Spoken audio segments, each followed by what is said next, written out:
Olá, tudo bem? Bom dia, boa tarde ou boa noite. Fiquem agora com o canal de notícias do Bolsonaro News Today.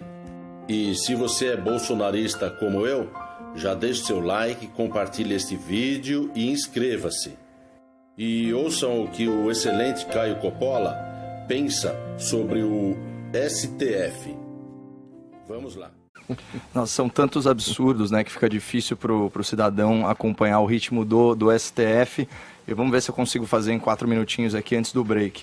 Porque a imoralidade da vez são essas 3 decisões monocráticas, né, portanto individuais, de 2 ministros sobre 2 matérias distintas, né? A primeira decisão é essa suspensão das investigações da Receita Federal que atingem ministros da Corte, seus parentes e outras autoridades. Quem é o responsável? Alguns diriam, quem é o culpado, né, por essa decisão? É o ministro Alexandre de Moraes. E é um detalhe importante, né, que o Zé trouxe para a gente, é que essa decisão ela foi tomada no âmbito daquele inquérito do STF para apurar fake news, e aqui com aspas muito irônicas, né? É um inquérito sigiloso e sem objeto. Portanto, não se predeterminou o que está sendo investigado, nem quem é investigado. Então, é a investigação mais genérica que tem na República. E mais, ela foi prorrogada agora por 180 dias. Então, é uma investigação genérica e com vocação para a eternidade. E qual que, além disso, qual que é a ilegalidade mais flagrante desse inquérito? Ela foi instaurada de ofício, ou seja, por iniciativa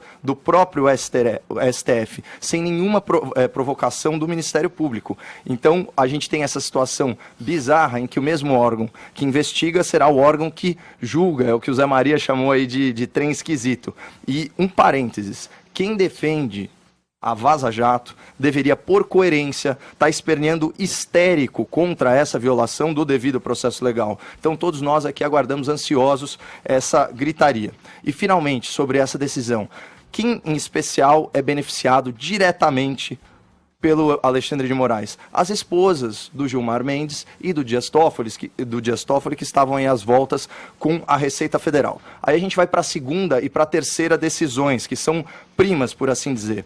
Uma decisão, ela vai determinar a preservação, né, dos arquivos apreendidos com os hackers da Vaza Jato, né? E é claro, o que o ministro chama de prova, eu chamo pelo que é produto de crime, né? O ministro Fux, ele disse o seguinte, abre aspas, há fundado receio de que a dissipação de provas possa frustrar a efetividade da prestação jurisdicional. Só que isso não tem nada a ver, porque é o seguinte, a prova é a mera existência do arquivo, até porque a gente tem um réu confesso. Então, o conteúdo das mensagens é irrelevante, e o ministro Sérgio Moro, ele foi muito próprio, ele argumentou que os arquivos hackeados, eles não deveriam nunca ser examinados, eles deveriam ser destruídos por decisão judicial, conforme a nota da Polícia Federal, porque acessar essas mensagens significaria mais uma violação do direito constitucional à privacidade, portanto, um novo crime contra nada menos do que 1.162 vítimas, conforme o relatório da PS. Só que, além de preservar os arquivos hackeados, então protegendo eles da destruição, vem uma outra decisão, essa do Alexandre de Moraes de novo,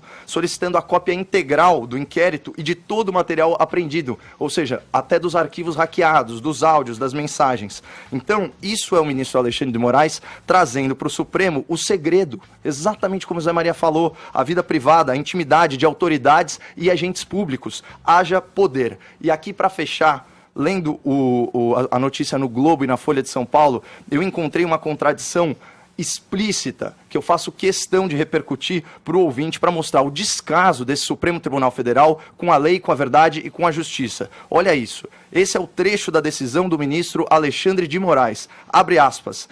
Diante das notícias veiculadas, apontando indícios de investigação ilícita contra ministros desta Corte, espeça-se o ofício solicitando cópia integral do inquérito e de todo o material apreendido. Portanto, eu quero que o ouvinte preste atenção nessa expressão. Diante das notícias veiculadas, ok? Vamos lá. Relata a Folha de São Paulo. Em um dos diálogos, o procurador Deltan Dallagnol sugere que recebeu da Receita informações sobre pesquisas em andamento nas contas do escritório de advocacia da mulher de Toffoli. Portanto, a gente está falando do quê? Informação fruto da Vaza Jato. São mensagens não confirmadas, não periciadas por autoridade judiciária, obtidas ilegalmente, mas que foram publicadas pela imprensa militante. Beleza. Continua a Folha de São Paulo. O ministro Moraes pediu informações detalhadas sobre os critérios que levaram a Receita Federal a realizar a fiscalização de 133 contribuintes, entre eles as esposas dos ministros do STF. A Receita respondeu o porquê de ter iniciado essas investigações. Aí vem a resposta. Moraes criticou a Receita por ter informado ao Supremo que baseou-se em, abre aspas, notícias da imprensa como um dos critérios para sua investigação. E é verdade, olha a citação aqui do ministro de novo. Não é crível que um órgão como a Receita Federal do Brasil utilize-se de, abre aspas, notícias na imprensa para dirigir o alcance de suas frentes de trabalho. Gente, isso é um absurdo. O STF, ele toma decisões e forma seu juízo e dá entrevistas se pavoneando aí pela imprensa, baseado em mensagens não confirmadas veiculadas na imprensa. Mas não admite que outros órgãos, inclusive de cunho investigativo, tomem como ponto de partida as denúncias da imprensa para apurar os eventuais ilícitos. Essa é a contradição máxima. São dois pesos e duas medidas. O STF finge que busca a justiça e a imprensa não pode fingir que acredita nisso. Brasil!